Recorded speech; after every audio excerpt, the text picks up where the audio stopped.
Alright guys, what is up? Back with another video, and today we are taking a trip to go rescue the Mustang that is stuck right now.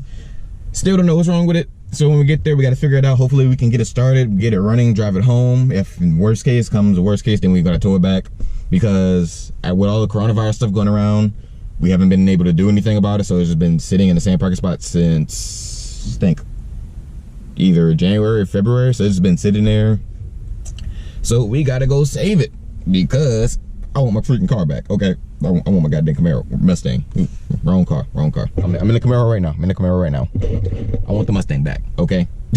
So we're gonna go take a trip down there to go get the Mustang, take you guys along for the journey. So hopefully we can get it started and get it running so I can drive it back home, because I missed the freaking thing. I missed the way it sounds, missed the sound system, missed the exhaust note, everything about it. So yeah, let's go get it.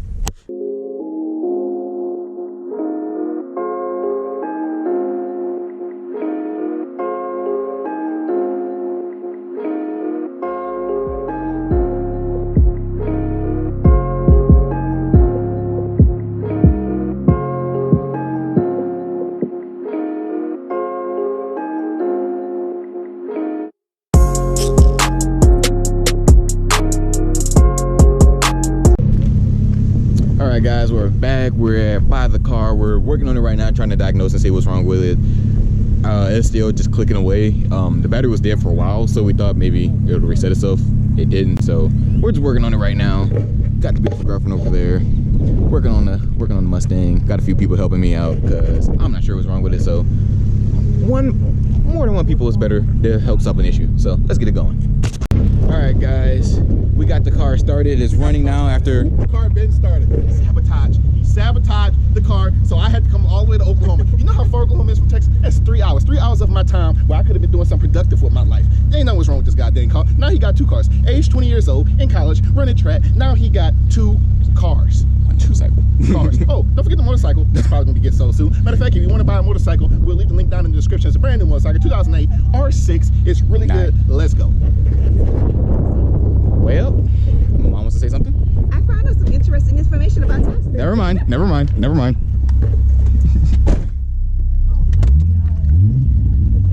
Ooh, baby, rumbling.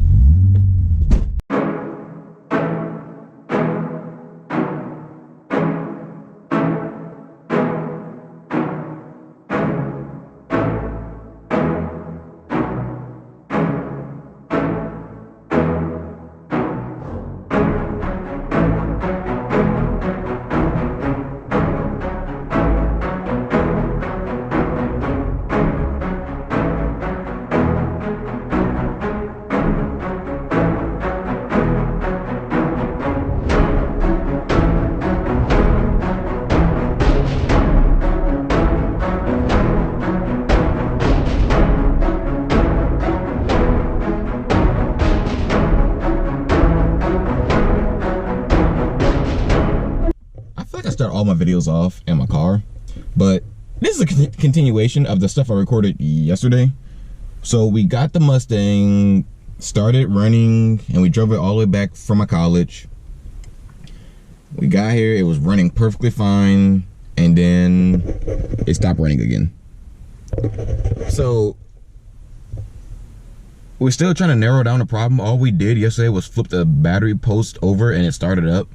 Well, I didn't do it because I was busy trying to pack up the rest of my stuff from my dorm, and when I came back outside, it was started. But they told me that all they did was flip the battery post over, and so I'm gonna fidget with that. Probably buy a new battery post, see if that works, because it's something really simple to do with something like that. Because usually when I took off the battery or whatever, or when I took the battery post off to let the ECU or whatever reset itself and put it back on, it will automatically start up. So I think it has something to do with the battery post being bad or whatever. So I'm gonna hit it with the wire brush, see if that works. Do a few more things before I go buy a new battery post to see if that's the issue. Either way, I think that battery post needs to be changed anyway, because that is a 2005.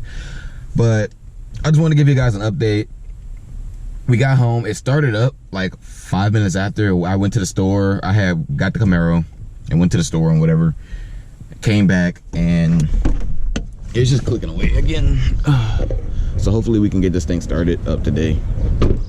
So let's see how this is gonna go. So this is the negative terminal that they flipped over. It's not completely on there at all. So we changed this one out a few years ago, but this one needs to be, hey, what's Yes, up? that's the one we need to take This is off. the one we need to change right here. Yes, This one does not have that much room as that one. but we're gonna have to do something. We might have to, you know, we might have to go all the way to the feed zone. And like just loosen it up out the Well, that should be enough. Look, see, it's not even contacting. That's what the problem yeah. is. I'm gonna try flipping it back over, see if it'll start. Maybe like Let's just change it out. yeah. That's the best thing to do. Let's just change it out. Because at this point, like I think that's the only thing that makes sense. Because Yeah. usually when I take off the battery and put it back on, that's when it starts back up. So Yeah, so let's just change it out because we know that's the problem. hopefully that's the problem. It is the problem. So we just got the car started. Yes, it is in fact the battery post. So this entire time, the car was sitting there for a battery post that we changed out the positive one like a few years ago. Now we just need to change out the negative one. I'm gonna run to the store real quick and get that. I guess by the car being so loud and vibrating that it just vibrates off. So we're gonna fix that real quick. I mean, the car is running. Sounds good. It's loud as heck for a single exhaust. Louder than the Camaro. Sounds way better than the Camaro, honestly, not gonna lie. Okay. But when it was sitting there at my college, it looked like somebody hit it with a door, because this thing is, yep.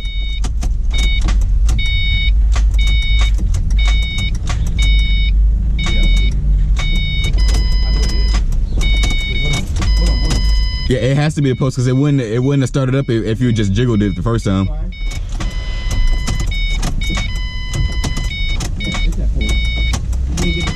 Yeah. Okay, so update time. We got the Mustang running. We haven't changed the terminal yet. We're gonna take it to a shop and we're gonna let them just redo the entire negative post wiring from the battery to wherever it leads to. We can do that, but it'll take us a lot longer than it would take a shop. So we're just gonna let a shop do it so we can get that fast turnaround in like maybe a day or two. Maybe they can finish it in the same day, hopefully, probably. I don't know. I mean, we can see where it leads to. We just don't want to do it ourselves for the most part. So yeah, we're gonna take it to the shop. It's running right now, but it's definitely the negative post. I wish I'd known this a long time ago. I mean, it was like a $12 part. I mean, I chose a $12 part. Could have got a cheaper one, but I had to buy a new one for my positive like a few years back. So I just bought the same brand just for the negative side so it can just match up, because I'm OCD like that. But yeah, we're gonna get on the way, take it to the shop. We're waiting for my mom to come. So we're just gonna take it to the shop, let them deal with that, and then we're gonna get the Mustang back, and we're gonna see the Mustang on the channel a lot more now, along with the Camaro. Nothing going on. The Camaro's not leaving, Mustang not leaving. They're both staying here. The Mustang is gonna be turned into a project car for the most part. Hopefully I can drop a 4.6 in there, maybe a 5.0, but most likely a 4.6, because I want to experience the 4.6 life. I've driven Coyotes before. I've never driven a 4.6. I want to try one. So I'm gonna start looking into that and see what we can do about it. Turn into a fun father-son project type thing. Get it going. Try to do everything as much as we can in our garage before we have to, you know, take it to the shop for like certain things. But yeah, I'm trying to do as much stuff on my own so I can learn that type of stuff, because that's something I'm really interested in doing. Because I've seen like a lot of builds on YouTube, like Jonathan Harder, somebody on Instagram named Relentless46, JD, real cool dude. He did the same exact swap from a V6 to a V8, and his swap is amazing. So that's kind of like my inspiration of doing this. Like, I just want to experience that type of stuff. So catch you guys in the next video.